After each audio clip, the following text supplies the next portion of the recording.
තෙරුවන් සරණයි පුංචි දුවේ පුතේ පුරසඳු ඉරුදින දහම් පාසලට ඔබ සියලු දෙනාවම සෙනෙහසින් යුතුව මම පිළිගන්නවා. අද පුතේ අපි ඉගෙන ගන්නේ ලෝකවිදු බුදුගුණය ගැන කියවෙන දෙවැනි කවියයි.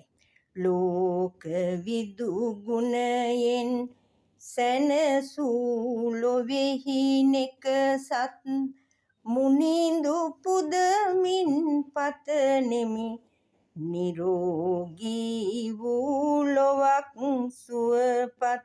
මේ කවියෙන් අදහස් කරන්නේ පුතේ ලෝකවිදු බුදුගුණයෙන් ලෝකයේ විවිධ සත්වයින් සැනසූ ලෞතුරා බුදුරජාණන් වහන්සේට මම පූජා පවත්වමින් පතන්නේ නිරෝගී බවින් සුවපත් වූ ලෝකයක් ලැබේවා කියලයි.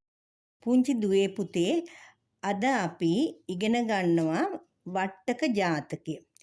ලෞතුරා බුදුරජාණන් වහන්සේ මහා බෝධිසත්වයන් වහන්සේ ලෙසින් නොයෙක් ආත්මවල ඉපදුන කතා තමයි අපි ජාතක කතා විදිහට ඉගෙන ගන්නේ. ඉතින් පුතේ ඈත අතීතයේ වනාන්තරයක වටුකුරුළු පැටියෙක් බිත්තරයකින් එළියට ආවා. මේ පුංචි වටුකුරුළු පැටියා අම්මයි තාත්තයි කෑම හොයාගෙන ඇවිත් ඉතා හොඳින් කෑම කවලා පෝලා පෝෂණය කළා. එක දවසක් මහ විශාල ලැව්ගින්නක් මේ වනාන්තරයේ ඇති වුණා. ඔයාලා දන්නවද පුතේ ලැව්ගිනි කියන්නේ මොනවද කියලා?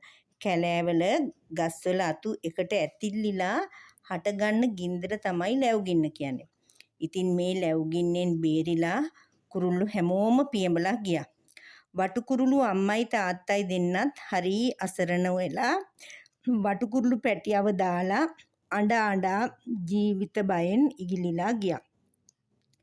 පුංචි වටුකුරුළු පැටියා හිස ඔසවා බලන විට තමා දෙසට එන ගින්දර දැකලා බය වුණා. බය වෙලා මෙහෙම හිතුවා. මේ ලෝකේ බුදුරජාණන් වහන්සේලා පිරූ සිල් ගුණ බලය සත්‍යයි. සම්බෝධිය සත්‍යයි.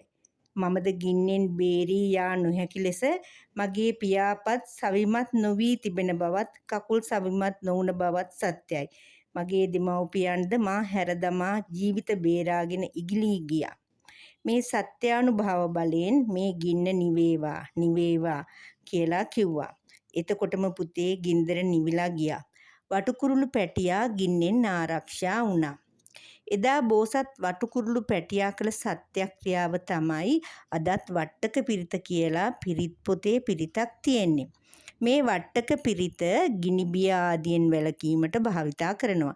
ඒ වගේම වසවිස වලටත් දැවිලි වලටත් දැවීමෙන් හටගත් තුවාල ආදියටත් වතුර තෙල් මතුරලා ගානවා.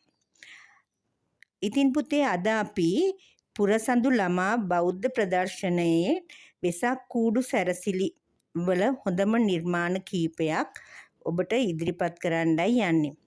ඉතින් පුංචි දුවේ පුතේ ඔබත් ලස්සන වෙසක් කූඩු හදලා ඊටාම හොඳින් වෙසක් මංගල්‍යයේ සමරයි කියලා බලාපොරොත්තු වෙනවා.